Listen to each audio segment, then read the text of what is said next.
بسم الله الرحمن الرحيم.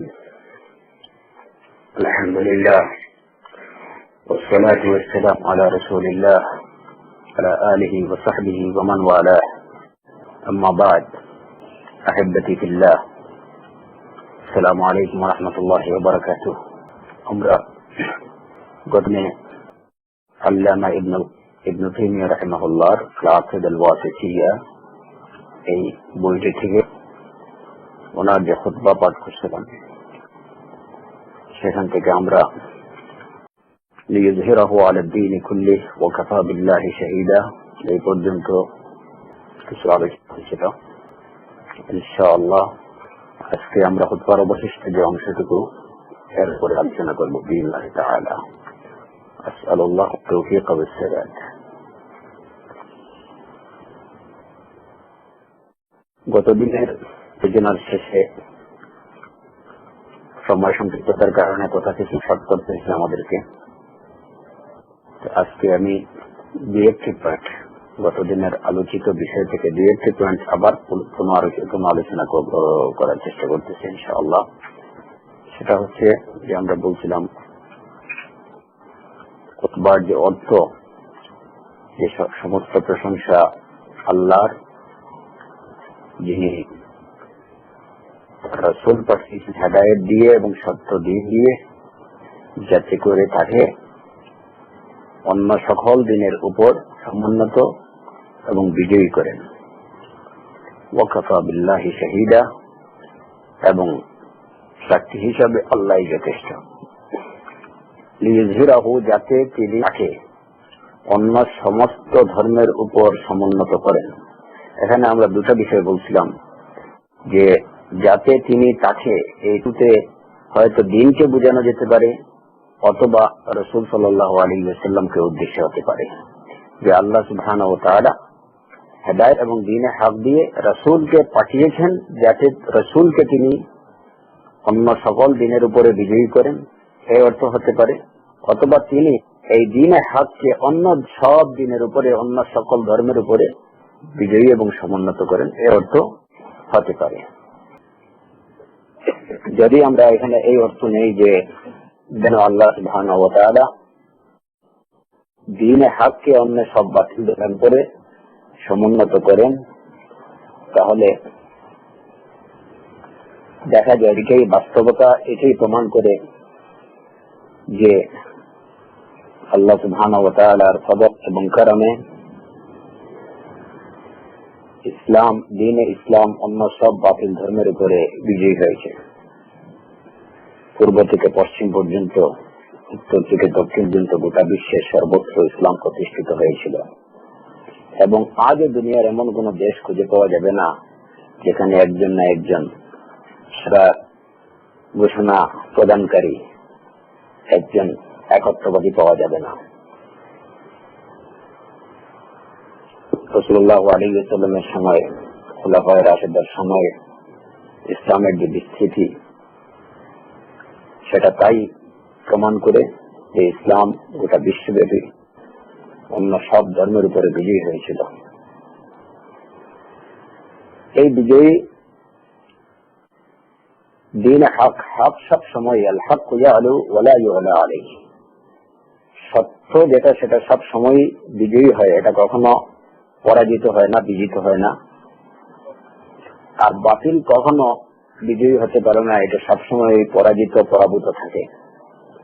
এটি দুনিয়ার স্বাভাবিক নিয়ম, যেটা আমরা সবসময় প্রত্যক্ষ করি। যদিও দেখা যায় যে মাঝে মধ্যে বাতিল মাথাচাড়া দিয়ে উঠে, কিন্তু আসলে বাতিলের এই মাথাচাড়া দিয়ে ওঠা বা বাতিলকে আমরা বাহ্যিক ভাবে বেশ শক্তিশালী মনে করি, কিন্তু এটা আসলে মূলত হলো একটা জবাই করা ছাগলের মৃত্যুর আগে, শেষ নিঃশ্বাস ত্যাগের আগে যেভাবে একটা জবাই করা গরু বা ছাগল যেভাবে লাফালাফি করে, শেষ নিঃশ্বাস ত্যাগের জন্যই তার এই লাফালাফি। তো বাতিলের দুনিয়াব্যাপী যে লাফালাফি, যেটা এটা দেখে আমাদের ভয় পাওয়ার কিছু নেই, কারণ এটা করতে হবে যে তার ধ্বংসের আগে, তার মৃত্যুর আগের যে চূড়ান্ত ফলাফলি যেটা, সেটাই সে করছে। কিছুক্ষণ পরেই সে মারা যাবে, তার অস্তি বিলুপ্ত হয়ে যাবে। এবং দ্বীনে হক এইটাই সুপ্রতিষ্ঠিত হবে। কাফির মুশরিকরা যতই চেষ্টা করুক দ্বীনে ইসলামকে দমিয়ে রাখার জন্য, এটাকে বিলুপ্ত করার জন্য, কিন্তু সেটা কিয়ামত পর্যন্ত কখনো সম্ভব হবে না। এবং এটাই আল্লাহ সুবহানাহু ওয়া তাআলার ওয়াদা, ইউরিদুনা লিইউতফিউ নূরাল্লাহি বিআফওয়াহিহিম আল্লাহু মুতিম্মু নূরিহি ওয়ালাউ কারিহাল কাফিরুন। তারা যতই আল্লাহর নূরকে ফুৎকার দিয়ে নিভিয়ে দেওয়ার চেষ্টা করুক, আল্লাহর নূরকে অবশ্যই পরিপূর্ণ করবেন, সেটা কাফেররা পছন্দ করুক, মুনাফিকরা পছন্দ করুক বা নাই করুক।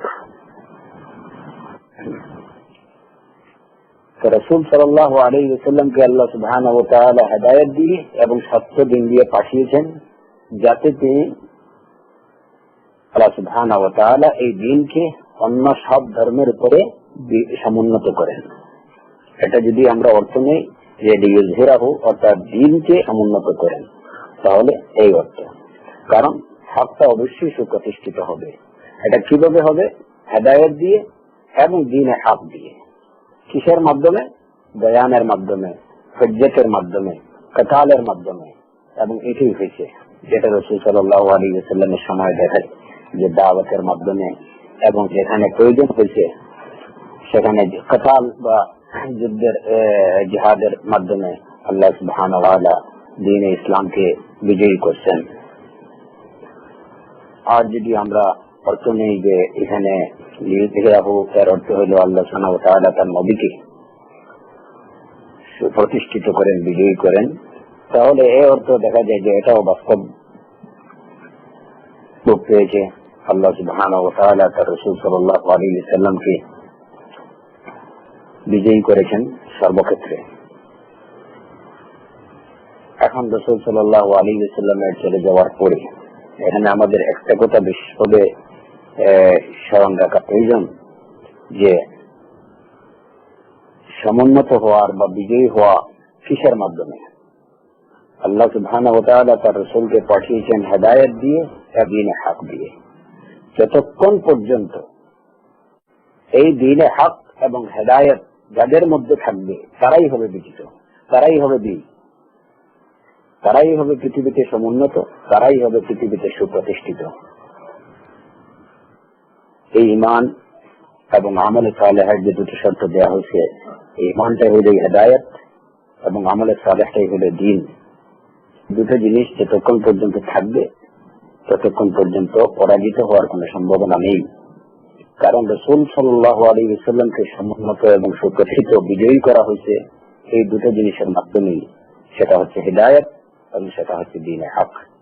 সুতরাং উম্মতে মুসলিমা যতক্ষণ পর্যন্ত রাসূলের নিয়ে আসা হেদায়েতের উপরে থাকবে, যতক্ষণ পর্যন্ত রাসূলের দেখিয়ে দেয়া শরীয়তের উপরে, দ্বীনে হকের উপরে প্রতিষ্ঠিত থাকবে, এদের যতক্ষণ পর্যন্ত আঁকড়ে থাকবে, ততক্ষণ পর্যন্ত তাদের পরাজিত হওয়ার, পরাভূত হওয়ার কোন সম্ভাবনা নেই। আর যখন উম্মতে মুসলিমা হাত থেকে দূরে সরে যাবে, দ্বীনে হক থেকে, ইসলাম থেকে যখন দূরে সরে যাবে, তখনই তারা তাদের উপরে বিজাতিরা চড়াও হবে। আর এই দ্বীনে হককে এবং হেদায়েতের উপরে কিয়ামত পর্যন্ত একটা দল অবশ্যই সুপ্রতিষ্ঠিত থাকবে, এর মধ্যে কোনো সন্দেহ নেই। যেমন রাসূল সাল্লাল্লাহু আলাইহি ওয়াসাল্লাম বলেছেন, লা তাযালু তাঈফাতুন মিন উম্মতি যাহিরিনা আলাল হক লা ইয়াদুররু মান খাযালাহুম ওয়া লা মান খালাফাহুম। লা তাযালু তাঈফাতুন মিন উম্মতি, আর উম্মতের একটা দল সব সময় হকের উপরে সুপ্রতিষ্ঠিত থাকবে। লা ইয়াদুররুহুম মান খাযালাহুম, যদি কেউ তাদেরকে কোনো সাহায্য নাও করে, তাদের থেকে লোকজন যদি দূরেও সরে যায়, অথবা তাদের বিরোধিতাকারী যারা তাদের থেকে দূরে যাবে, তারা কিংবা তাদের বিরোধিতাকারীরা তাদের কোনো ক্ষতি করতে পারবে না। লা ইয়াদুররুহুম মান খাযালাহুম ওয়া লা মান খালাফাহুম। কিয়ামত পর্যন্ত একটা দল উম্মতে মুহাম্মাদী সাল্লাল্লাহু আলাইহি ওয়াসাল্লামের মধ্য থেকে একটা দল কিয়ামত পর্যন্ত সত্যের উপরে সুপ্রতিষ্ঠিত হবে, বিজয়ী থাকবে, সমুন্নত থাকবে। সারা দুনিয়ার অন্যান্য লোকেরাও যদি তাদের বিরোধিতা করে, কেউ যদি তাদের সাহায্য নাও করে, তারপরে এরা বিজয়ী হবে এবং দিনের উপরে তারা অটল থাকবে। উম্মতে মুসলিমা যতক্ষণ পর্যন্ত এই হেদায়েতে এবং দিন হককে আঁকড়ে থাকবে তাদের পরাভূত হওয়ার কোন সম্ভাবনা নেই। এই দুটো অর্থই আমরা নিতে পারি এখানে। তারপরে যে কথাটা আসছে লিউযহিরা আলা দ্বীনি কুল্লিহি, সকল ধর্মের উপরে। এখন প্রশ্ন থাকতে পারে একটা, যে আল্লাহ সুবহানাহু ওয়া তাআলা এই দ্বীন হক বা দ্বীন ইসলামকে শুধু কি অন্যান্যদের উপরেই সমুন্নত করবেন? এমন তো অনেক সম্প্রদায় আছে, অনেক জাতি আছে যাদের কোনো ধর্ম নেই, এদের উপরে কি সমুন্নত করবেন না? এদের উপরে কি বিজয়ী করবেন না? অবশ্যই। কারণ যাদের ধর্ম আছে যদি তাদের উপরে বিজয়ী করেন, তাহলে যাদের ধর্ম নেই তাদের উপরে তো আরো আগে বিজয়ী হওয়ার কথা। কারণ যাদের ধর্ম নেই তাদের অবস্থা তো আরো নিকৃষ্ট, তারা তো আরো নিকৃষ্ট। মোটামুটি যাদের একটা ধর্ম আছে, যাদের ধর্ম নেই তাদের থেকে তো এরা কিছুটা ভালো, বাতিল হলেও তাদের একটা ধর্ম আছে। যাদের ধর্ম আছে তাদের উপরে যখন আল্লাহ বিজয়ী করবেন দ্বীনে হককে, সুতরাং যাদের ধর্ম নেই তাদের ক্ষেত্রে তো আর কোনো প্রশ্নই আসে না, অবশ্যই তাদের উপরে বিজয়ী করবেন। পৃথিবীতে এমন অনেক জাতি গোষ্ঠী আছে যে আসলে যাদের কোনো ধর্ম নেই। আমরা আমাদের খুব কাছের কিছু জাতি বা দেশকে আমরা দেখতে পারি যে যাদের আসলে কোনো ধর্ম নেই। ইহুদি নাসারা হয়তো তাদের একটা ধর্ম আছে, আহলুল কিতাব তাদের হয়তো একটা ধর্ম আছে, যদিও সেটা বিল, কিন্তু পৃথিবীতে এ ধর্মের হাজার হাজার সম্প্রদায়, জাতি এবং গোষ্ঠী আছে যাদের কোনো ধর্ম নেই। যাদের ধর্ম আছে তাদের উপরে যেখানে ইসলাম বিজয়ী হবে, সুতরাং যাদের ধর্ম নেই তাদের উপরে অবশ্যই বিজয়ী হবে। তার কোনো এ ধরনের কোন এই প্রশ্নের কোনো অবকাশই নেই, অবশ্যই বিজয়ী হবে। ওয়া কাফা বিল্লাহি শাহিদা, এটুকুর উপরে আমরা আলোচনা করছি বিগত দিনে, যে আল্লাহ সাক্ষী হিসাবে যথেষ্ট। এখন কথা হলো যে এইটুকু বলার পরে যে আল্লাহ সুবহানাহু ওয়া তাআলা রাসূলকে হিদায়াত এবং দ্বীনে হক দিয়ে পাঠিয়েছেন যাতে অন্য ধর্মের উপরে সেটাকে সমুন্নত করেন, একথা বলার পরে ওয়া কাফা বিল্লাহি শাহিদা, আল্লাহ সাক্ষী হিসাবে যথেষ্ট, তার সাথে এই কথার কি সম্পর্ক? বাহ্যিকভাবে এটা একটা সাথে আগের কথাগুলোর সাথে এই কথাটার কোনো সম্পর্ক দেখা যাচ্ছে না, কিন্তু এখানে কেন বললেন ওয়া কাফা বিল্লাহি শাহিদা, যে আল্লাহ সাক্ষী হিসাবে যথেষ্ট? হ্যাঁ, এখানে একটা সম্পর্ক অবশ্যই রয়েছে। লিযহিরাহু আলা দ্বীনি কুল্লি, প্রথমত হলো যে আল্লাহ সুবহানাহু ওয়া তাআলা তার রাসূলকে পাঠিয়েছেন দ্বীনে হক দিয়ে, এটুকুর সাক্ষীকে আল্লাহ বলতেছেন যে এটুকুর সাক্ষী আল্লাহ নিজেই। আর বাস্তবে আল্লাহ সুবহানাহু ওয়া তাআলা তার রাসূলকে যে সমুন্নত করেছেন, তার রাসূলকে বিজয়ী করেন, সুপ্রতিষ্ঠিত করেছেন, এ বিষয়ে আল্লাহ সুবহানাহু ওয়া তাআলা সাক্ষী। রাসূল সাল্লাল্লাহু আলাইহি ওয়াসাল্লামের রিসালাতের ব্যাপারে আল্লাহ যে বলছে যে রাসূল মুহাম্মদ আল্লাহর রাসূল, এই কথার সাক্ষী আল্লাহ নিজে। ঠিক এমনি ভাবে তাকে যে সত্যদিন দিয়ে পাঠানো হয়েছে এটুকুর সাক্ষী আল্লাহ সুবহানাহু ওয়া তাআলা, এবং এই দিনকে সুপ্রতিষ্ঠিত করা হয়েছে এইটুকুর সাক্ষী আল্লাহ সুবহানাহু ওয়া তাআলা। তারপরে রাসূল সাল্লাল্লাহু আলাইহি ওয়াসাল্লাম যে দাওয়াত দিয়েছেন মানব জাতির প্রতি, এবং তিনি যেটুকু বলেছেন যে যারা আমার অনুসরণ করবে তারা বেহেশতে যাবে, যারা আমার অবাধ্যতা করবে তারা দুজখে যাবে, যারা আমার আনুগত্য করবে তারা নিরাপদ, এবং যারা আমার বিরোধিতা করবে, আমার সাথে লড়তে চাইবে, আমি তাদের সাথে যুদ্ধ করব, তাদের জানমাল আমার জন্য হালাল বৈধ। এই যে কথাগুলো, এই কথাগুলো যে রাসূল সাল্লাল্লাহু আলাইহি ওয়াসাল্লামের রিসালাতের সাক্ষ্য প্রদান, এবং এই কথাগুলোর সাক্ষী, এই কথাগুলো যে সত্য এটার সাক্ষী আল্লাহ বলতেছেন ওয়া কাফা বিল্লাহি শাহিদা, যে মুহাম্মদ এটুকু নিজের পক্ষ থেকে বলেননি, তার রিসালাত এটা বানোয়াট কোনো জিনিস না, এটা যে সত্য এর সাক্ষী আমি নিজে। ওয়া কাফা বিল্লাহি শাহিদা, আল্লাহ সাক্ষী হিসেবে আল্লাহই যথেষ্ট, আর কেউ সাক্ষী দিক বা না দিক আল্লাহ সুবহানাহু ওয়া তাআলাই সাক্ষী হিসেবে যথেষ্ট। যদি রাসূল সাল্লাল্লাহু আলাইহি ওয়াসাল্লাম বাতিল দাওয়াত নিয়ে আসতেন, অথবা রাসূলের রিসালাত যদি বাতিল হতো, তাহলে রাসূল এই জগতে তার দাওয়াত নিয়ে সুপ্রতিষ্ঠিত এবং বিজয়ী হতে পারতেন না। যেমন মুসাইলামাতুল কাযযাব যে মিথ্যা নবুয়তের দাবি ছিল, সে কি বিজয়ী হতে পারছে? আদৌ না। আসওয়াদ আল-আনাসি মিথ্যা নবুয়তের দাবি করছিল, আল্লাহ সুবহানাহু ওয়া তাআলা একে ধ্বংস করছেন। কিন্তু রাসূলকে সুপ্রতিষ্ঠিত করে দেওয়ার মাধ্যমে রাসূল সাল্লাল্লাহু আলাইহি ওয়াসাল্লামের রিসালাতের সত্য প্রমাণিত হয়েছে এবং সেটা আল্লাহ সুবহানাহু ওয়া তাআলা প্রমাণ করে দিয়েছেন। ওয়া কাফা বিল্লাহি শাহীদা, সাক্ষী হিসেবে আল্লাহই যথেষ্ট। এইভাবে যেমন যারা কাদিয়ানী গোলাম আহমদ নবুয়তের মিথ্যা দাবিদার, এদের দাওয়াত প্রতিষ্ঠিত হয়নি, কিয়ামত পর্যন্ত প্রতিষ্ঠিত হবেও না। আল্লাহ এদেরকে ধ্বংস করছেন এবং ধ্বংস করুন। আমরা তাই আল্লাহর দরবারে দোয়া করি, মিথ্যা দাবিদার, নবুয়তের মিথ্যা দাবিদার, রিসালাতের মিথ্যা দাবিদাররা কখনো সুপ্রতিষ্ঠিত পারবে না, হতে পারেনি এবং কিয়ামত পর্যন্ত সেটা তাদের পক্ষে সম্ভব না।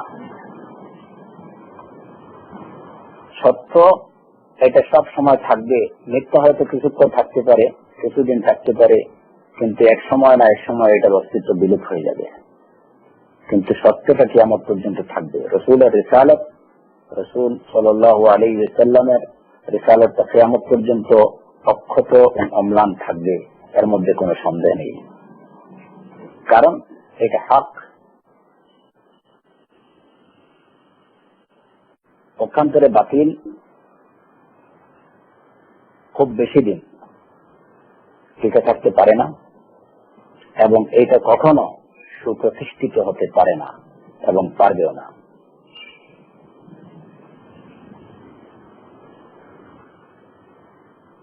এই হল ওয়া কাফা বিল্লাহি শাহীদা। এই পর্যন্ত যে আলোচনা আমরা করছিলাম সেটুকুর অবশিষ্ট আলোচনা এই পর্যন্তই ইনশাআল্লাহ।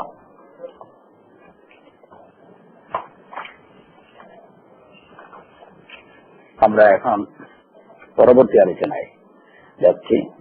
খুতবার পরবর্তী অংশটুকু হইল وأشهد أن لا إله إلا الله وحده لا شريك له إقرارا به وتوحيدا। তার অর্থ হচ্ছে যে আমি সাক্ষ্য দিচ্ছি আল্লাহ ব্যতীত আর কোন মাবুদ নেই, তিনি একক, লা শারীকা লাহু, তার কোনো অংশীদার নেই। এই সাক্ষ্যটুকু দিচ্ছি ইকরারাম বিহি, ইকরারাম বিহি ওয়া তাওহীদান, স্বীকার করছি, স্বীকারোক্তির মাধ্যমে এই ঘোষণা দিচ্ছি, ওয়া তাওহীদান, এবং আল্লাহকে একক সাব্যস্ত করে এই ঘোষণাটুকু দিচ্ছি। আশহাদু আল্লা ইলাহা ইল্লাল্লাহু ওয়াহদাহু লা শারীকা লাহু, আমি সাক্ষ্য দিচ্ছি যে আল্লাহ ব্যতীত আর কোনো মাবুদ নেই, তিনি এক, তার কোনো শরীক বা অংশীদার নেই। ইকরারাম বিহি ওয়া তাওহীদান, স্বীকারোক্তির মাধ্যমে সাক্ষ্য দিচ্ছি এবং আল্লাহকে একক সাব্যস্ত করে, আল্লাহকে একক সাব্যস্ত করে এই সাক্ষ্যটুকু দিচ্ছি। এই হলো এই বাক্যটুকুর অর্থ। এখন আমরা দেখি যে আশহাদু আল্লা ইল্লাল্লাহ, শাহাদা কাকে বলে? শাহাদা মূলত বলা হয় আশহাদু, আশহাদু, আশহাদু শব্দের অর্থ হলো সাক্ষ্য দেয়া। সাক্ষ্য দেয়া অর্থ হলো যে অন্তর দিয়ে স্বীকার করা, মুখ দিয়ে সেটা উচ্চারণ করা, এটাই হচ্ছে সাক্ষ্য। আশহাদুর অর্থ হলো যে আমি অন্তর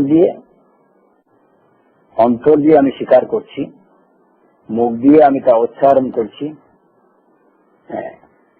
যে আল্লাহ ব্যতীত আর কোনো মাবুদ নেই।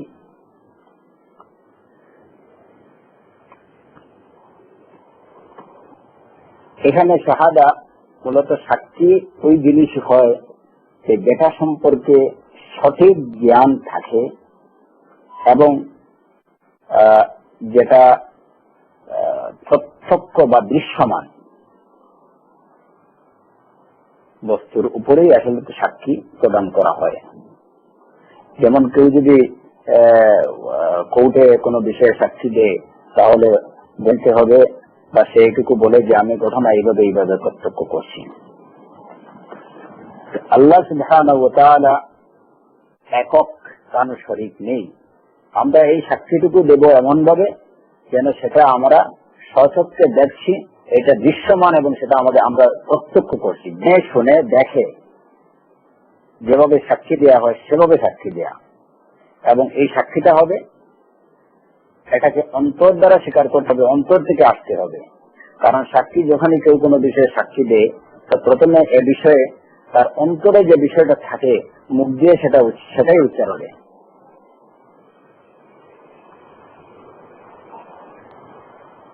সুতরাং শাহাদা শব্দের অর্থ হলো যেভাবে আশহাদু, আমি সাক্ষ্য দিচ্ছি, এটা এমন ভাবে সাক্ষী দিচ্ছি যে সাক্ষীটা, যে কথাটা, যে ঘোষণাটা আমি দিচ্ছি সেটা আমার অন্তর সেটাকে সত্য বলে স্বীকার করছে, আমার মুখ সেটাকে সত্য বলে উচ্চারণ করছে, এবং আমি এমন ভাবে সাক্ষ্য দিচ্ছি যে যেন বিষয়টা আমি প্রত্যক্ষ করছি। এটাই হচ্ছে শাহাদা। সুতরাং যখনই আমরা তাওহীদের শাহাদা দেব তখন আমাদেরকে এভাবেই সাক্ষী দিতে হবে, অন্তর থেকে বলতে হবে যে আল্লাহ ব্যতীত আর কোন সত্য মাবুদ নেই। মুখ দিয়ে সেটা উচ্চারণ করতে হবে এবং অবস্থা এমন হতে হবে যে সেটা আমি জেনে শুনে প্রত্যক্ষ করে এই সাক্ষ্য প্রদান করছি। এই হলো সাক্ষ্য বা শাহাদার অর্থ। শাহাদা এভাবেই দিতে হবে। এর মধ্যে কোন ধরনের যদি সন্দেহ থাকে, যেমন কেউ যদি সাক্ষ্য দিল যে আশহাদু আল্লা ইলাহা ইল্লাল্লাহ, শুধু মুখে উচ্চারণ করলো কিন্তু তার অন্তরে কথাটাকে স্বীকার করছে না, যেমন ছিল মুনাফিকদের অবস্থা। তারা মুখে বলছে লা ইলাহা ইল্লাল্লাহ কিন্তু অন্তরে তাদের ছিল ভিন্ন জিনিস, যার কারণে তাদের অবস্থানটা হইল ইন্নাল মুনাফিকিনা ফি দারকিল আসফালি মিনান নার, দুজকের সর্বনিকৃষ্ট স্তরে তাদের অবস্থান, যদি এরা মুখে উচ্চারণ করছে লা ইলাহা ইল্লাল্লাহ, কিন্তু ওই যে শাহাদার যে অর্থটা সেই অর্থটা পরিপূর্ণভাবে তারা আদায় করেনি। যেভাবে শাহাদা দেওয়া দরকার, তাদের মুখে বলছে, মুখে তারা এই কথাটা বাক্যটা উচ্চারণ করছে কিন্তু এটা তাদের অন্তর সেটা স্বীকার করেনি। অন্তরের স্বীকারোক্তি, মুখের উচ্চারণ এবং জেনে শুনে বুঝে প্রত্যক্ষ করে এমন অবস্থাটা এমন হতে হবে যে আমি প্রত্যক্ষ করছি, নিজে দেখছি, নিজে বুঝছি, জানছি যে আল্লাহ সুবহানাহু ওয়া তাআলা ব্যতীত আর কোন সত্য মাবুদ নেই। এটি হলো কি শাহাদা। না জেনে, না শুনে, না বুঝে কেউ যদি কোনের মধ্যে বলে যে লা ইলাহা ইল্লাল্লাহ, হ্যাঁ, তাহলে তার এই সাক্ষীকে সাক্ষ্য গ্রহণযোগ্য হবে না, তাহলে তার এই সাক্ষ্য গ্রহণযোগ্য হবে না। কারণ হলো যেমন আমরা দুনিয়াতে যেটা যে বাস্তবতা দেখি যে যখনই আদালতে বা কোর্টে কোন ধরনের স্টে দিতে হয় তখন এটাতে লিখতে হয় যে আমি স্বজ্ঞানে সুস্থ মস্তিষ্কে সাক্ষী প্রদান করিলাম। স্বজ্ঞানে সুস্থ মস্তিষ্কে স্বেচ্ছায়, তো সেটা হতে হবে স্বেচ্ছায়। জোরপূর্বক যদি কেউ যদি হয়তো তন্ত্রের ভয়ে বা অন্য কিছুর ভয়ে যদি সাক্ষ্য দেয় এবং সেটা তার অন্তরে না থাকে, হ্যাঁ, বিপদে পড়ে হয়তো কি করছে, সাক্ষ্য দিতে যে লা ইলাহা ইল্লাল্লাহ, সেটা কতটুকু তার আল্লাহর দরবারে গ্রহণযোগ্য হবে আল্লাহু আ'লাম। কিন্তু সাক্ষ্যটা হতে হবে অন্তর থেকে, নিজের অন্তর থেকে স্বেচ্ছায় স্বজ্ঞানে সুস্থ মস্তিষ্কে জেনে শুনে বুঝে এইটুকু স্বীকার করতে হবে, মুখে উচ্চারণ করতে হবে যে লা ইলাহা ইল্লাল্লাহ। কেবল তখনই হবে সেটা সাক্ষ্য, কারণ শাহাদার অর্থটাই হচ্ছে তাই।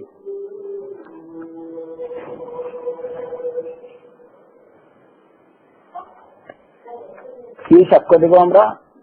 লা ইলাহা ইল্লাল্লাহ, আল্লাহ ব্যতীত কোনো মাবুদ নেই, আল্লাহ ব্যতীত কোনো মাবুদ নেই। অথচ দেখা যায় যে লাত, মানাত, উজ্জা বা আরো অনেক উপাস্য আছে। তো এখান এই কথার অর্থটা কি? যেমন কোরআনে কারীমে আল্লাহ সুবহানাহু ওয়া তাআলা বলছেন যে তোমরা কি আল্লাহ ব্যতীত আরো কিছু ইলাহ বা মাবুদ সাব্যস্ত করো, তাহলে বোঝা যায় যে আল্লাহ ব্যতীত ইলাহ আছে, আরো কিছু মাবুদ উপাস্য আছে। তাহলে আমরা বললাম যে আল্লাহ ব্যতীত আর কোনো মাবুদ নেই, এই কথাটার অর্থ কি? কাফের মুশরিকরা লাত, উজ্জা এই ধরনের অনেক মূর্তি বা দেবতার পূজা করত, যার পূজা করা হয় সেটাই তো হচ্ছে উপাস্য, সেটাই হচ্ছে মাবুদ। তাহলে লা ইলাহা ইল্লাল্লাহ, কোনো মাবুদ নেই, এ কথার অর্থ কি? এ কথার অর্থ হচ্ছে এটাই যে লা ইলাহা ইল্লাল্লাহ, লা মাবুদা বিহাক্কিন ইল্লাল্লাহ। উপাস্য থাকতে পারে কিন্তু সত্যিকার সত্য উপাস্য একজনই, তিনি হলেন আল্লাহ সুবহানাহু ওয়া তাআলা। লা মাবুদা বিহাক্কিন ইল্লাল্লাহ, এই কথাটা আমাদের মুখস্থ করতে হবে। মা মা'না লা ইলাহা ইল্লাল্লাহ, লা ইলাহা ইল্লাল্লাহর অর্থ কি? লা ইলাহা ইল্লাল্লাহর অর্থ হচ্ছে লা মা'বুদা বিহাক্কিন ইল্লাল্লাহ, সত্য উপাস্য আল্লাহ ব্যতীত আর কোন সত্য উপাস্য নেই। তাহলে বোঝা গেল যে অন্য যত কিছুর উপাসনা করা হয়, গাছ হোক, পাথর হোক, দেবতা হোক, মূর্তি হোক, যাই হোক, দুনিয়াতে যা কিছুর আল্লাহ ব্যতীত অন্য যা কিছুর উপাসনা করা হয় সে সব কিছুই হচ্ছে কি? বাতিল উপাসনা, সবই হলো বাতিল। একমাত্র হক এবং সত্যিকার উপাস্য হলেন, প্রকৃত উপাস্য আল্লাহ সুবহানাহু ওয়া তাআলা। লা ইলাহা ইল্লাল্লাহর অর্থ এটাই যে লা মা'বুদা বিহাক্কিন ইল্লাল্লাহ, আল্লাহ সুবহানাহু ওয়া তাআলা ব্যতীত কোনো সত্যিকার আর কোন সত্য উপাস্য নেই। তারপরে আল্লামা ইবনে তাইমিয়া রাহিমাহুল্লাহ আবার বলতেছেন ওয়াহদাহু লা শারীকা লাহু। এইটুকু কেন বললেন? যে তিনি এক, তার কোনো অংশীদার নেই। ওই আগের কথাটুকুকে আরো ভাবে আরো স্পষ্ট করার জন্য, আরো শক্তিশালী করার জন্য উনি বলছেন যে ওয়াহদাহু, তিনি এক, একক, লা শারীকা লাহু, তার কোনো অংশীদার নেই। তাহলে ইল্লাল্লাহ ওয়াহদাহ, ওয়াহদাহ তিনি এক, এই কথাটা লা ইলাহা ইল্লাল্লাহ পরে, লা ইলাহার পরে যে কথাটা বলা হয়েছে যে ইল্লাল্লাহ, একমাত্র আল্লাহ, একমাত্র সত্য মাবুদ আল্লাহ, এই কথাটাকে আরো দৃঢ় এবং শক্তিশালী করছে। ওয়াহদাহ, একমাত্র আল্লাহ, একক। আর লা শারীকা লাহু বলে ওই যে লা ইলাহা যেটুকু বলা হয়েছে ওই কথাটাকে পুনরায় সুস্পষ্ট এবং আরো শক্তিশালী করা হচ্ছে যে লা ইলাহা, তার কোনো শরীক নেই, আর কোনো ইলাহ নেই, তিনি একক, তার কোনো শরীক নেই। ওই কথাটাকে আর একটু দৃঢ় এবং সুস্পষ্ট করার জন্য ওয়াহদাহু লা শারীকা লাহু এই কথাটুকু উনি অ্যাড করছেন। ইকরার বিহি ওয়া তাওহীদান, ইকরারাম বিহি ওয়া তাওহীদান, এই যে ঘোষণা, যে সাক্ষী দিলাম, এই সাক্ষীটা কিভাবে দিলাম? ইকরারাম বিহি, তাকে স্বীকারোক্তির মাধ্যমে। ওয়া তাওহীদান, ওই যে লা ইলাহা ইল্লাল্লাহ, আল্লাহ যে একত্ব প্রতিষ্ঠা করা হয়েছে, যে একত্বের ঘোষণা দেওয়া হয়েছে, সেটাকে আবার সুস্পষ্ট এবং দৃঢ় করা হয়েছে। ইকরারাম বিহি, যে আমি এই ঘোষণা দিচ্ছি আল্লাহ সুবহানাহু ওয়া তাআলা ব্যতীত আর কোন সত্য মাবুদ নেই, তিনি একক, তার কোনো শরীক নেই, এই ঘোষণাটা আমি স্বীকারছি। ওয়া তাওহীদান, এবং আমি আল্লাহকে একক সাব্যস্ত করছি। ওই লা ইলাহা ইল্লাল্লাহ এই বাক্যকে সুস্পষ্ট করার জন্য, এটার অর্থকে আরো দৃঢ় করার জন্য এই পরবর্তী কথাগুলো ইকরারাম বিহি ওয়া তাওহীদান শব্দ এখানে বলা হয়েছে। ওয়া আশহাদু আন্না মুহাম্মাদান আবদুহু ওয়া রাসূলুহু, পরবর্তী শাহাদা হচ্ছে ওয়া আশহাদু আন্না মুহাম্মাদান, আমি সাক্ষ্য দিচ্ছি যে মুহাম্মদ আবদুহু ওয়া রাসূলুহু। মুহাম্মদ হলেন আল্লাহর বান্দা এবং তার রাসূল। মুহাম্মদ ওয়া আশহাদু আন্না মুহাম্মাদান আবদুহু ওয়া রাসূলুহু। মুহাম্মদ হলেন আল্লাহর বান্দা এবং রাসূল। মুহাম্মদ কোন মুহাম্মদ? মুহাম্মদ ইবনে আব্দুল্লাহ। মুহাম্মদ ইবনে আব্দুল্লাহ তিনি হলেন আল্লাহর বান্দা এবং রাসূল।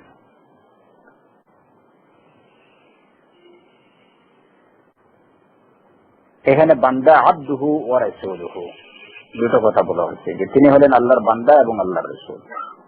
এই কথার দ্বারা মূলত যারা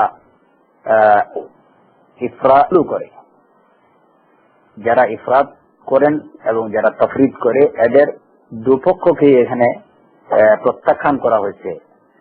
যে আবদুহু বলে এইটুকু বোঝানো হয়েছে যে রাসূল হলেন আল্লাহর আব্দ, গোলাম, আল্লাহর দাস, তিনি অন্য কিছু নয়। এটা যারা গুলু, যারা বাড়াবাড়ি করে রাসূল সাল্লাল্লাহু আলাইহি ওয়াসাল্লামকে নিয়ে এবং রাসূল সাল্লাল্লাহু আলাইহি ওয়াসাল্লামকে তার মর্যাদা, প্রাপ্য মর্যাদা থেকে অতিরিক্ত মর্যাদা, তাদেরকে প্রত্যাখ্যান করা হয়েছে।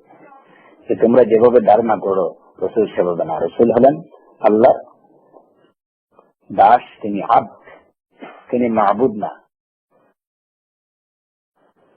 তিনি হলেন আল্লাহর দাস।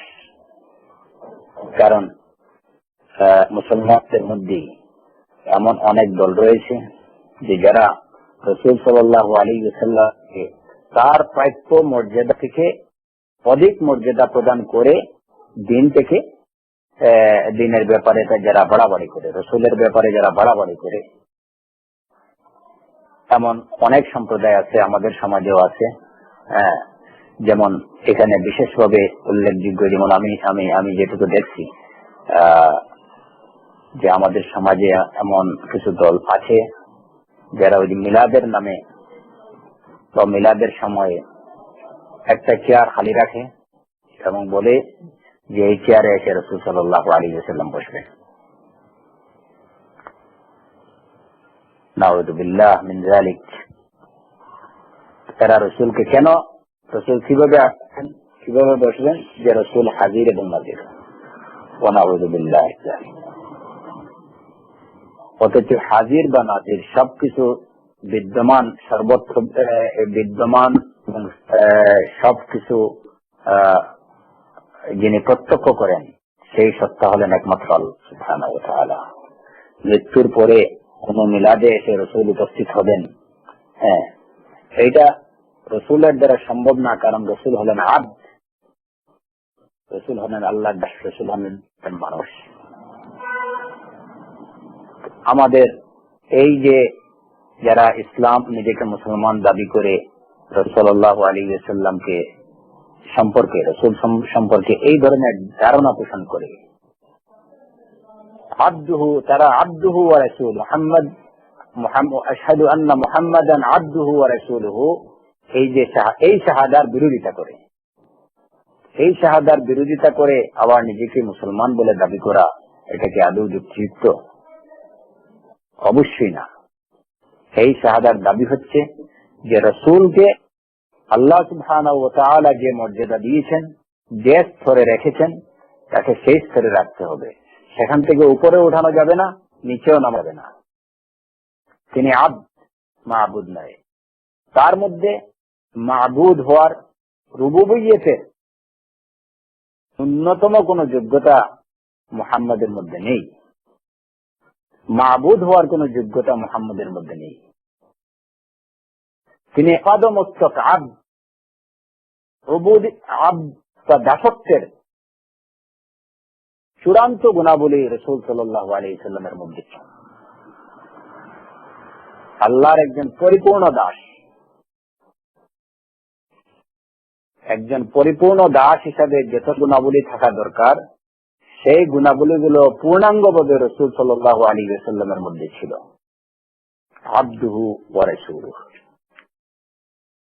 সুতরাং কোন অবস্থাতেই রাসূল সাল্লাল্লাহু আলাইহি ওয়াসাল্লাম সম্পর্কে এমন কোন ধারণা পোষণ করা যাবে না যেটা রাসূল সাল্লাল্লাহু আলাইহি ওয়াসাল্লামের দাস হওয়ার বিরোধিতা করে, আল্লাহর দাস হওয়ার বিরোধিতা করে। কিংবা এমন কোন ধারণা পোষণ করা যাবে না যে যার দ্বারা রাসূল সাল্লাল্লাহু আলাইহি ওয়াসাল্লামকে তার মানবীয় মর্যাদা থেকে অনেক ঊর্ধ্বে তুলে নেয়। যেমন একটা উদাহরণ যেটুকু আমি আপনাদেরকে দিয়েছি, এইভাবে রাসূল সাল্লাল্লাহু আলাইহি ওয়াসাল্লামকে তার মৃত্যুর পরে যে হয়তো উনি মিলাদ যেখানে হবে ওইখানে এসে হাজির হয়ে যাবেন, উনি সবকিছু দেখছেন, উনি সবকিছু শুনছেন, এই ধরনের কোন ধারণা পোষণ করা যাবে না। কারণ সবকিছু দেখা, সবকিছু শোনা, গায়েব সম্পর্কে জানা, কোনো উপকার করা, কোনো অপকার করা, এই সব কিছু একমাত্র অধিকারী, একক অধিকার আল্লাহ সুবহানাহু ওয়া তাআলা। এই সব গুণাবলীর অধিকারী একমাত্র আল্লাহ সুবহানাহু ওয়া তাআলা। সুতরাং রাসূল সাল্লাল্লাহু আলাইহি ওয়াসাল্লাম সম্পর্কে এই ধরনের ধারণা পোষণ করা, শাহাদা আন্না মুহাম্মাদান আবদুহু ওয়া রাসূলুহু, এই শাহাদার পরিপূর্ণ দিক। এই শাহাদার বিরোধিতা করে মুসলমান হওয়া যাবে না। সুতরাং আমাদেরকে মনে রাখতে হবে যে মুহাম্মদ সাল্লাল্লাহু আলাইহি ওয়াসাল্লাম আল্লাহর বান্দা, আল্লাহর বান্দা। এর থেকে বেশি রাসূল সাল্লাল্লাহু আলাইহি ওয়াসাল্লাম সম্পর্কে কোন ধরনের গুলু করা, কোন ধরনের বাড়াবাড়ি করা আদৌ ঠিক নয়। যেমন অনেকে বলে রাসূল সাল্লাল্লাহু আলাইহি ওয়াসাল্লাম গায়েব জানতেন। মুসলমানদের মধ্যে এই ধরনের কথাবার্তা আছে যে রাসূল গায়েব সম্পর্কে জানেন, অথচ আলিমুল গায়ব এই যে সিফাতটা, এই গুণটা একমাত্র আল্লাহর জন্য নির্দিষ্ট। স্বয়ং আল্লাহ সুবহানাহু ওয়া তাআলা তার রাসূলকে বলছেন যে, হে নবী আপনি বলুন, কুল লা আমলিকু লিনাফসি নাফআন ওয়ালা দাররান ইল্লা মা শাআল্লাহ ওয়ালাউ কুনতু আ'লামুল গায়বা লাস্তাকসারতু মিনাল খায়র ওয়া মা মাসনিয়াস সু ইন আনা ইল্লা নাযীরুম মুবিন, ইন আনা ইল্লা নাযীরুন ওয়া বাশীর। হে নবী আপনি বলুন, লা আমলিকু লিনাফসি নাফআন ওয়ালা দাররা, হে নবী আপনি বলুন যে আমি আমার নিজের কোনো উপকার করার কিংবা অপকার করার অধিকার রাখি না, মালিক নই, এই সাধ্য আমার নেই। শুধুমাত্র সেটুকুই করতে পারি যেটুকু আল্লাহ চান। ওয়ালাউ কুনতু আ'লামুল গায়ব, যদি আমি গায়েব সম্পর্কে অবহিত থাকতাম, আমি যদি গায়েব জানতাম, গায়েব সম্পর্কে জানতাম, লাস্তাকসারতু মিনাল খায়র, তাহলে আমি আরো অধিক কল্যাণ অর্জন করতে পারতাম। ওয়া মা মাসসানিয়াস সু, কোনো অবস্থাতেই কোনো খারাপ বা অকল্যাণ আমাকে স্পর্শ করতে পারত না।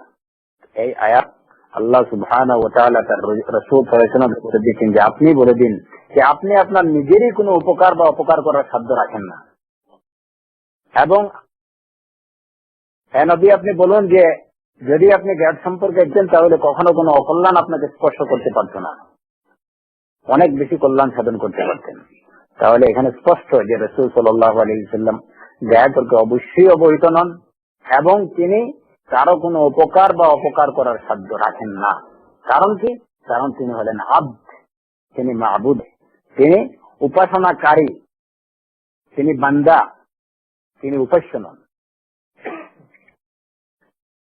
উপকার করার বা অপকার করার, গায়েব সম্পর্কে জ্ঞান রাখার এই সিফতগুলা, এই গুণগুলা একমাত্র আল্লাহ রাব্বুল আলামিনের। অন্য আয়াতে আল্লাহ সুবহানাহু ওয়া তাআলা তার নবীকে বলছেন যে আপনি বলুন, কুল লা আকুলু লাকুম ইনদি খাযাইনুল্লাহ ওয়া লা আ'লামুল গায়ব ওয়া লা আকুলু লাকুম নি মালাক ইন আত্তাবিউ ইল্লা মা ইউহা ইলাই। হে নবী আপনি বলুন যে লা আকুলু লাকুম, আমি তোমাদেরকে এটা বলবো না যে ইনদি খাযাইনুল্লাহ, আল্লাহর ভান্ডার আমার কাছে। আমি বলবো না যে আমি গায়েব জানি, আমি বলবো না যে আমি ফেরেশতা। ইন আত্তাবিউ ইল্লা মা ইউহা ইলাইয়া, আমি তো শুধু আমার কাছে যেটুকু ওহী করা হয়, যেটুকু যে তথ্যাদেশ আছে আল্লাহর পক্ষ থেকে আমার কাছে যে ওহী আছে, যে তথ্যাদেশ আছে, আমি শুধুমাত্র সেই তথ্যাদেশই অনুসরণ করি, এছাড়া আর কিছুই না। আমি গায়েব জানি না, আমি কোনো ফেরেশতাও নয়, আমার কাছে আল্লাহর কোনো ভান্ডারও নয়।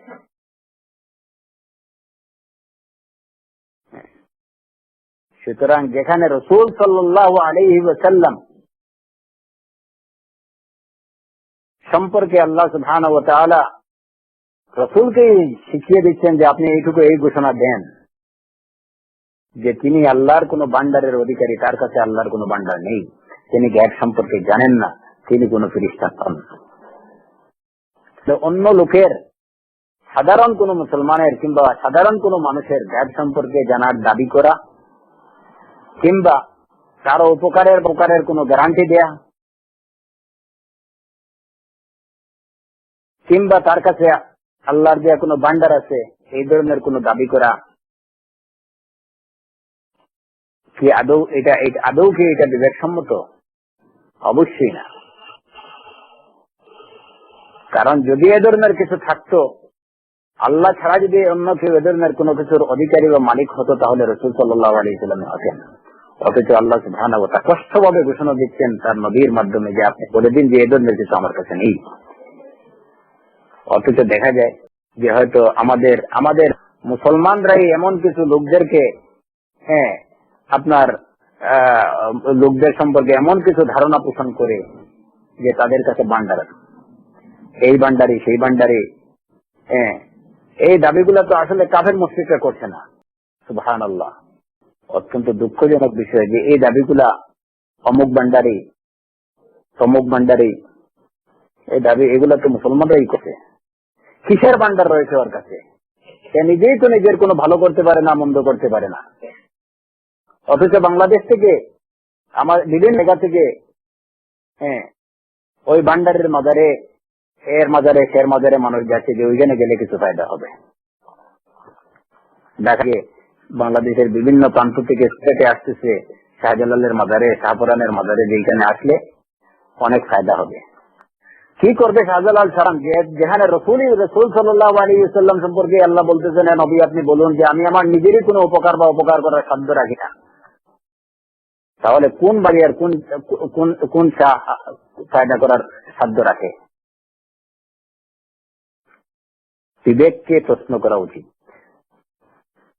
মুসলমানরা যদি এইটুকু শাহাদা যদি ঠিক মতো বুঝে,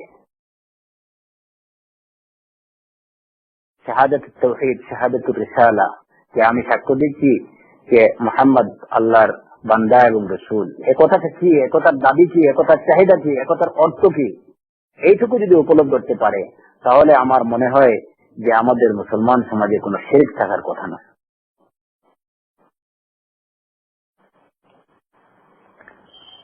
আল্লাহ সুবহানাহু ওয়া তাআলা রাসূল সাল্লাল্লাহু আলাইহি ওয়াসাল্লামকে বলতেছেন যে নবী আপনি বলুন, কুল ইন্নী লান ইউজিরানি মিনাল্লাহি আহাদ,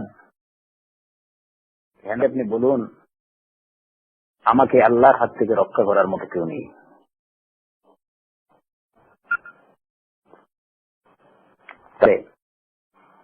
ওই যে আমরা কিভাবে এইটুকু, অনেক মুসলমানরা এইভাবে এই ধারণাটুকু কিভাবে পোষণ করে যে কে একদিন কোন পীর সাহেব আমাকে রক্ষা করবেন,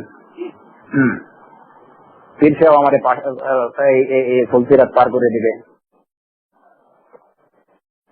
পীর সাহেব আমাকে বিপদ থেকে উদ্ধার করবে। যেখানে নবীকে আল্লাহ বলতেছেন যে নবী আপনি বলে দিন লান ইউজিরানি মিনাল্লাহি আহাদ, এমন কারো কেউ নেই যে আমাকে আল্লাহ থেকে রক্ষা করতে পারে। তাহলে আর দুনিয়ার মধ্যে কে থাকতে পারে আল্লাহর হাত থেকে রক্ষা করার সাধ্য আর কার থাকতে? কারণ এখানে মুহাম্মাদান আবদুহু ওয়া রাসূলুহু, আবদ বলে এইটুকুই বোঝানো হচ্ছে যে আমরা যেন রাসূলের ব্যাপারে কোন ধরনের বাড়াবাড়ি না করি, রাসূলকে আল্লাহর বান্দা হিসাবে স্বীকার করি, রাসূল কে তার বান্দার মর্যাদা থেকে আল্লাহ সুবহানাহু ওয়া তাআলা তাকে যে মর্যাদা দিয়েছেন তার থেকে যেন বেশি আমরা না দিই এবং এর ব্যাপারে বাড়াবাড়ি না করি। এবং এই বাড়াবাড়ি বা অতিরিক্ত শ্রদ্ধা বা অতিরিক্ত তাজিম, এটি হচ্ছে দুনিয়াতে শিরকের আগমন এবং শিরকের সম্প্রসারণ, শিরকের প্রসার ঘটার মূল কারণই হচ্ছে এই ধরনের গুলো বা অতিরিক্ত শ্রদ্ধা। এই অতিরিক্ত শ্রদ্ধার কারণেই দুনিয়াতে শিরকের আগমন ঘটে। এবং বর্তমানে আমাদের সমাজে যে সমস্ত শিরক এবং বিদআতের ছড়াছড়ি, তার পিছনেও মূল কারণ হইল এই অতিরিক্ত শ্রদ্ধা, অতিরিক্ত ভক্তি। কোন জিনিসকে শরীয়ত যে স্ট্যান্ডার্ড রাখছে সেই স্ট্যান্ডার্ডকে তাকে বেশি ঊর্ধ্বে তুলে নেয়া কিংবা সেখান থেকে নিচে নামিয়ে নেয়া, দুটোই হলো কি নিষিদ্ধ এবং দুটোই হলো জুলুম। কারণ সাফ হচ্ছে প্রত্যেকটা বিষয়কে, প্রত্যেকটা বস্তুকে স্ব স্থানে সঠিকভাবে রাখা, সেখান থেকে নড়ানো বা সরানো, দুটাই হলো অপরাধ।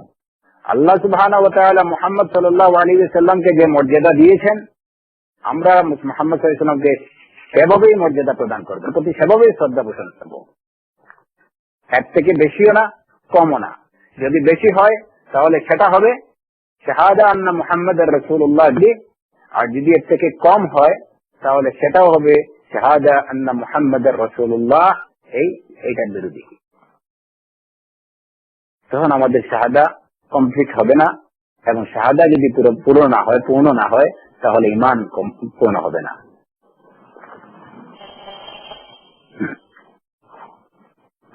পরবর্তী কথা, আবদুহু ওয়া রাসূলুহু। এখন মুহাম্মদ আব্দ, আল্লাহর বান্দা। কি ধরনের বান্দা? আমরাও আল্লাহর বান্দা, মুহাম্মদও আল্লাহর বান্দা, কিন্তু এই যে কিন্তু যথেষ্ট ফারাক রয়েছে, যথেষ্ট পার্থক্য বিদ্যমান। বান্দার পূর্ণাঙ্গ রূপ, পূর্ণাঙ্গ গুণাবলীর অধিকারী রাসূল সাল্লাল্লাহু আলাইহি ওয়াসাল্লাম, যেটুকু অন্য কোন বান্দার মধ্যে নেই। যার কারণে দেখা যায় যে আল্লাহর প্রতি আল্লাহর দাসত্ব কিভাবে করছেন রাসূল সাল্লাল্লাহু আলাইহি ওয়াসাল্লাম, যে তার এর পিছনের সকল গুনাহ মাফ করে দেয়া সত্ত্বেও রাতের পর রাত রাসূল সাল্লাল্লাহু আলাইহি ওয়াসাল্লাম নামাজে দাঁড়িয়ে থাকতেন, যে তার পা ফুলে যেত। সাহাবায়ে জিজ্ঞেস করতেন যে হে রাসূল, আপনার আগের এবং পিছনের সব গুনাহ মাফ করে দেওয়া হয়েছে, তাহলে কেন আপনি এত কষ্ট করতেছেন? এর উত্তরে রাসূল সাল্লাল্লাহু আলাইহি ওয়াসাল্লাম কি বলতেন? আফালা আকুনু আবদান শাকুরা, আমি কি আল্লাহর শুকরগুজার বান্দা হব না? আমি কি কৃত বান্দা হব না?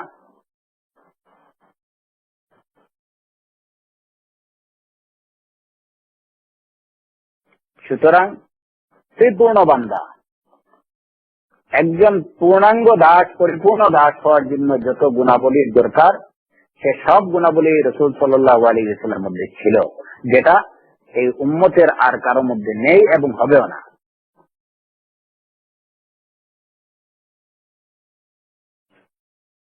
রাসূল সাল্লাল্লাহু আলাইহি ওয়াসাল্লাম তার সব গুনাহ মাফ করে দেয়া হয়েছে। আল্লাহ সুবহানাহু ওয়া তাআলা তাকে সবকিছু থেকে হেফাজতের দায়িত্ব নিয়েছেন। এরপরেও কেন তিনি আল্লাহর এত দাসত্ব করবেন? কেন এত ইবাদত? কেন এত বন্দেগী? সেটা তার আল্লাহর প্রতি তার সত্য প্রদর্শনের জন্যই সেটুকু করা।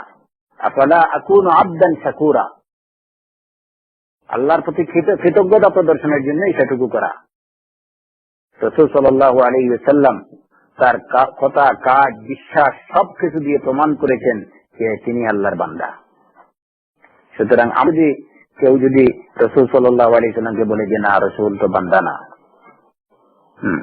রাসূল অন্য কিছু।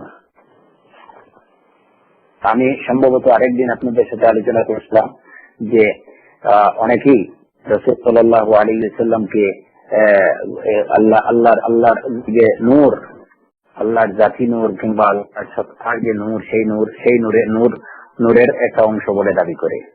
কাল্লা ওয়া আলফু কাল্লা, মুহাম্মাদুন আবদুহু ওয়া রাসূলুহু। রাসূল সাল্লাল্লাহু আলাইহি ওয়াসাল্লাম অনেকে বলে যে উনি মানুষই না। রাসূল বলতেছেন যে আমি মানুষ, আমি কোনো ফেরেশতা না, আমি অন্য না, আমি আব্দ।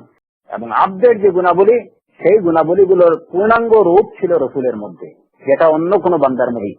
এর জন্যই সর্বশ্রেষ্ঠ বান্দা। ওয়া আশহাদু আন্না মুহাম্মাদান আবদুহু ওয়া রাসূলুহু। ওয়া রাসূলুহু বলে সেখানে আগের যারা রাসূল সাল্লাল্লাহু আলাইহি ওয়াসাল্লাম সম্পর্কে বাড়াবাড়ি করতো তাদেরকে আব্দ বলে তাদেরকে প্রত্যাখ্যান করা হয়েছে। ওয়া রাসূলুহু বলে যারা রাসূলের রিসালাতকে অস্বীকার করে তাদেরকে প্রত্যাখ্যান করা হয়েছে। কেউ আছে যে অতিরিক্ত ভক্তি, আর কেউ আছে রাসূল সাল্লাল্লাহু আলাইহি ওয়াসাল্লামকে রাসূল সাল্লাল্লাহু আলাইহি ওয়াসাল্লামের আল্লাহ প্রদত্ত মর্যাদা থেকে তারে নিচে নামিয়ে দেয়া। আর অনেকেই এমন অনেক সম্প্রদায় আছে যারা রসুলের রিসালাতকে অস্বীকার করে।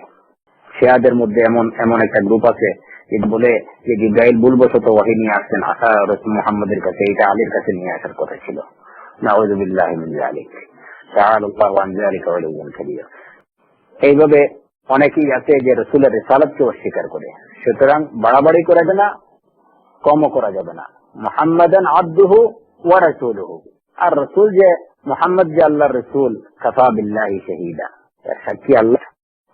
সাক্ষী আল্লাহই যথেষ্ট। সুতরাং রসুলকে আল্লাহর বান্দা মানতে হবে এবং তাকে আল্লাহর রসুল মানতে হবে। কোরআনে কারীমে আল্লাহ সুবহানাহু ওয়া তাআলা বলেছেন মুহাম্মাদুর রাসূলুল্লাহ, মুহাম্মাদুর রাসূলুল্লাহ, মুহাম্মদ আল্লাহর রাসূল। والذين محمد رسول الله والذين معه أشداء على الكفار رحماء بينهم تراهم ركعا سجدا। তার সাথে যারা ঈমান এনেছেন তাদের গুণাবলী বর্ণনা করা হয়েছে এবং বলা হচ্ছে যে মুহাম্মদ আল্লাহর রাসূল। সুতরাং এই ব্যাপারে কারো কোনো দ্বিধা, কোনো সন্দেহ, কোনো সংশয় থাকার কথা নয়। রাসূলের রিসালাত সম্পর্কে কোনো ধরনের সন্দেহ পোষণ করা, এটাও শাহাদা আন্না মুহাম্মাদার রাসূলুল্লাহ বিরোধী। যেভাবে তাকে বান্দা হিসাবে অস্বীকার করা শাহাদার বিরোধী, ঠিক তেমনি ভাবে তার রিসালাতকে অস্বীকার শাহাদা বিরোধী। আর মুহাম্মদ রাসূলুল্লাহ, আল্লাহর রাসূল, খাতামুন নবিয়্যিন, সর্বশেষ নবী। যেভাবে মুহাম্মদ সাল্লাল্লাহু আলাইহি ওয়াসাল্লাম বান্দা হিসাবে তার মধ্যে বান্দার পরিপূর্ণ গুণাবলীর অধিকারী ছিলেন, তেমনি রিসালাতের পরিপূর্ণ গুণাবলীর অধিকারী ছিলেন রাসূল সাল্লাল্লাহু আলাইহি ওয়াসাল্লাম। এর জন্যই সাইয়্যিদুল মুরসালিন, সর্বশ্রেষ্ঠ নবী, আশরাফুল আম্বিয়া, খাতামুন নবিয়্যিন এবং সর্বশেষ নবী তিনি। রিসালাত এবং নবুয়তের পূর্ণাঙ্গ গুণ ছিল মুহাম্মদ সাল্লাল্লাহু আলাইহি ওয়াসাল্লামের মধ্যে। যেভাবে বান্দা হিসাবে বান্দার পরিপূর্ণ রাসূল সাল্লাল্লাহু আলাইহি ওয়াসাল্লামের মধ্যে ছিল। এই জন্যই দেখা যায় আল্লাহ সুবহানাহু ওয়া তাআলা রাসূলকে এমন জায়গায় পৌঁছেছেন যেখানে আর কেউ পৌঁছতে পারেনি।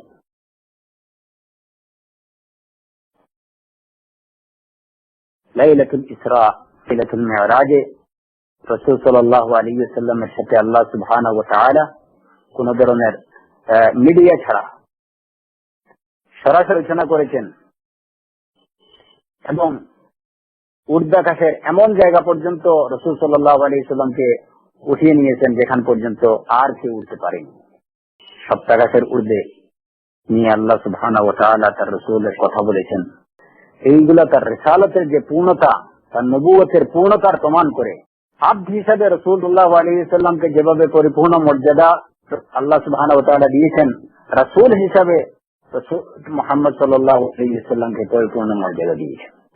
রাসূলের রিসালাতের সপক্ষে আল্লাহ সুবহানাহু ওয়া তাআলা আয়াত নাযিল করেছেন, কোরআন নাযিল করেছেন, বিভিন্ন মুজিজা দিয়ে রাসূলের রিসালাতের সত্যতা প্রমাণ করেছেন। এবং এসবের মধ্যে রাসূলের রিসালাতের সপক্ষে সবচেয়ে বড় মুজিজা হলো, সবচেয়ে বড় দলিল হলো কি? কোরআনে কারীম। আল্লাহ সুবহানাহু ওয়া তাআলা কোরআনে কারীমে বলেন, আওয়ালাম ইয়াকফিহিম আন্না আনজালনা আলাইকাল কিতাবা ইউতলা আলাইহিম, যেটা কি তাদের জন্য যথেষ্ট নয় যে আমি আপনার উপরে কিতাব নাযিল করেছি, সেটা আপনার উপরে পড়েন, তাদেরকে পড়ে শোনান।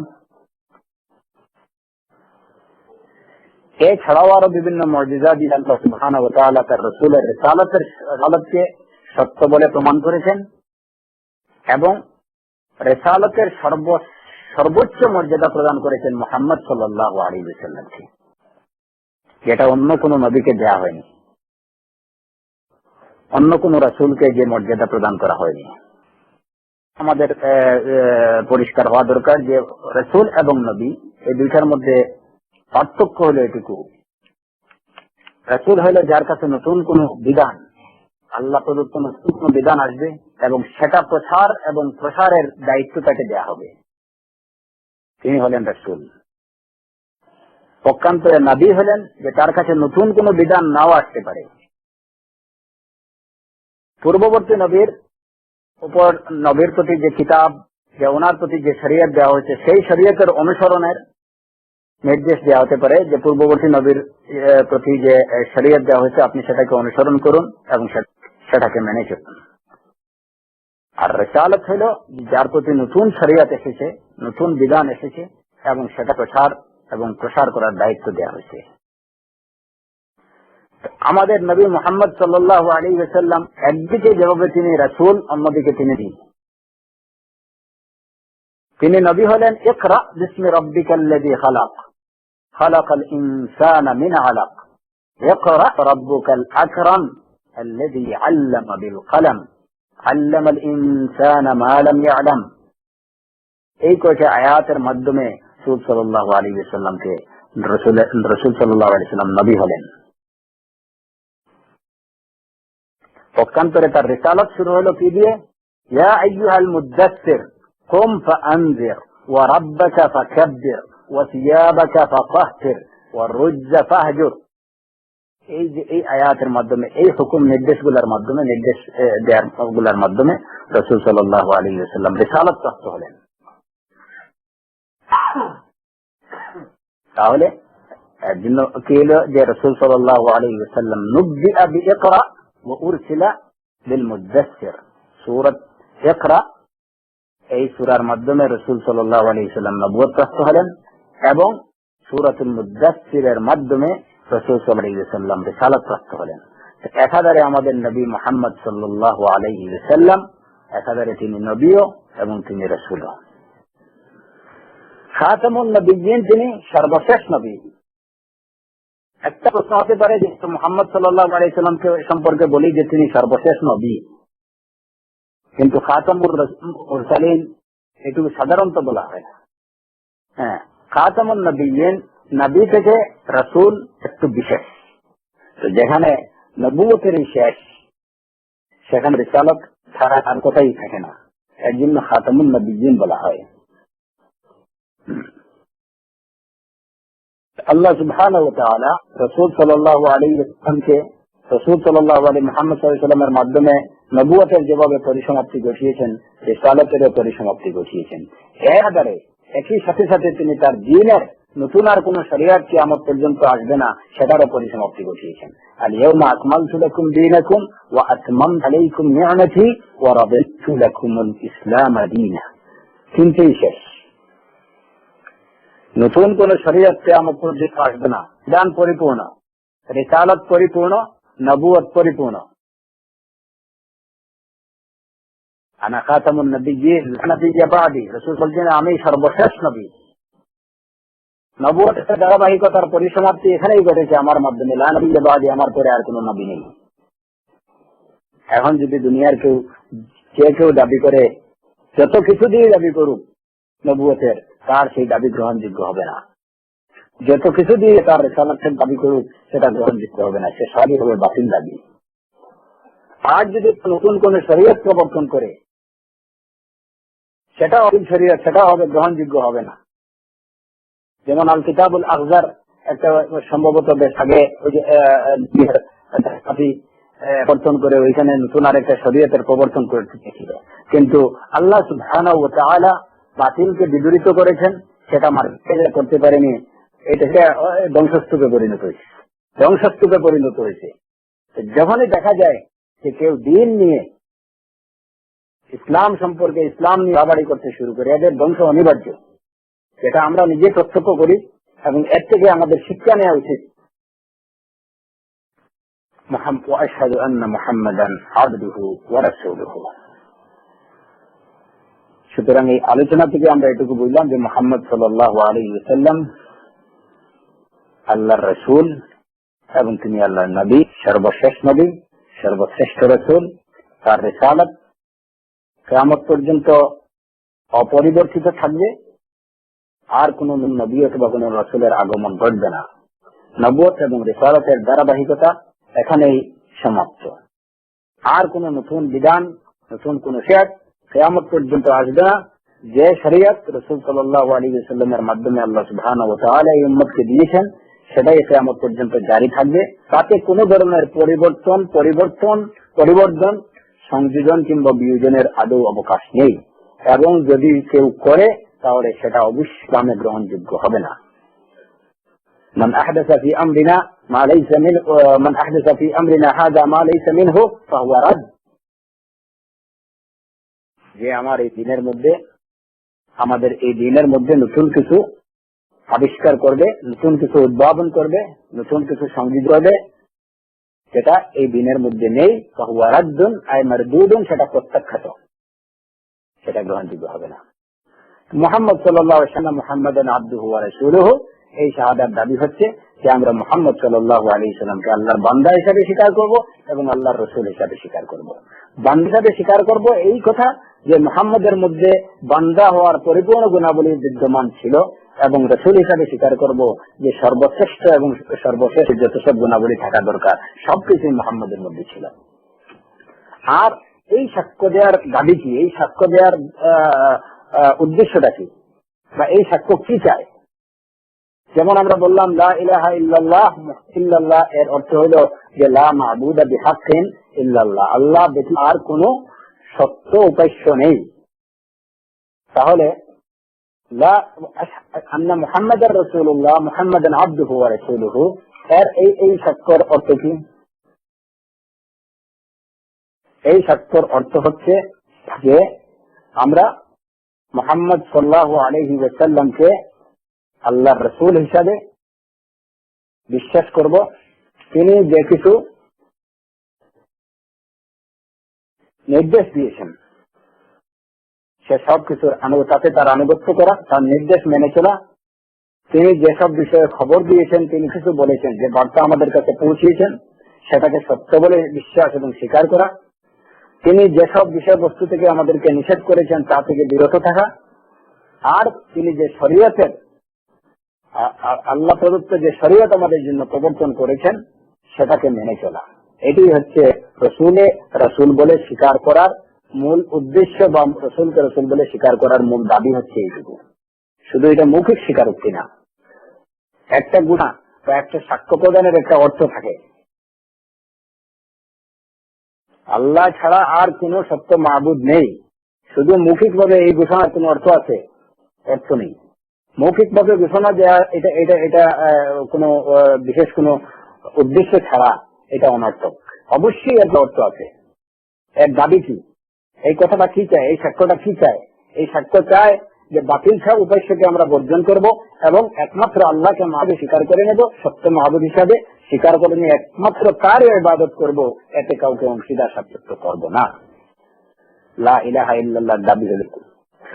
আর আন্না মুহাম্মাদান আবদুহু ওয়া রাসূলুহু, এই শাহাদার দাবি হলো যে মুহাম্মদ সাল্লাল্লাহু আলাইহি ওয়াসাল্লাম আল্লাহর রাসূল, একথাকে সত্য বলে বিশ্বাস করব।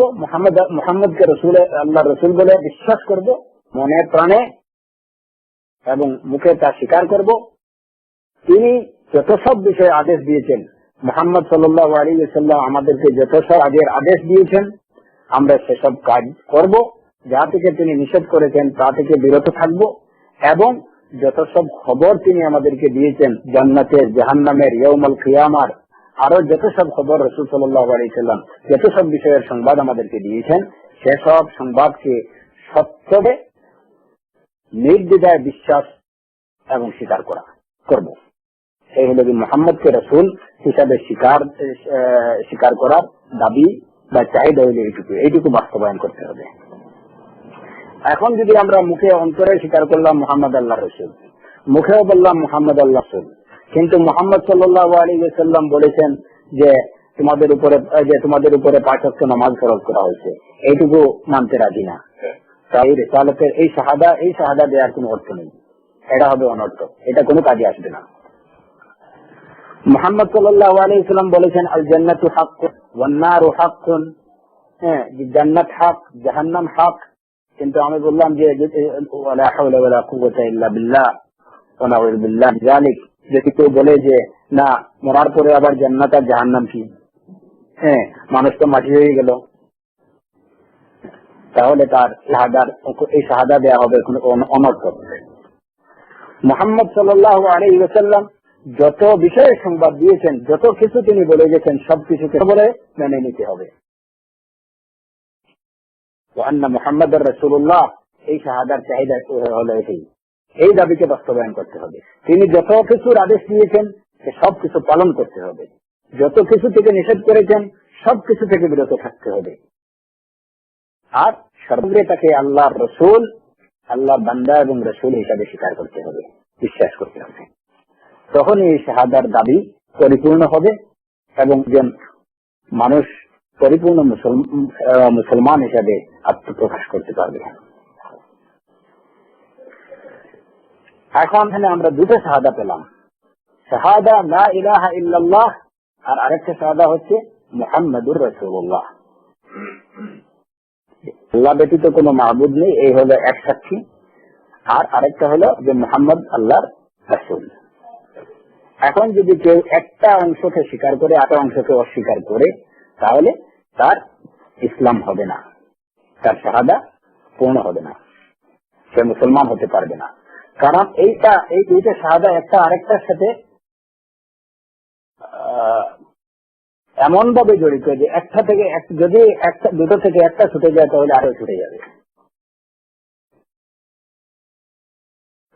কেউ যদি আল্লাহকে একক হিসাবে মানে কিন্তু রসুলের রিসালাতকে অস্বীকার করে, তাহলে সে যেমন মুসলমান হতে পারবে না, ঠিক তেমনি কেউ যদি রসুলের রিসালাতকে মানে কিন্তু আল্লাহর একত্বকে স্বীকার করে না, তাহলে সে মুসলমান হতে পারবে না।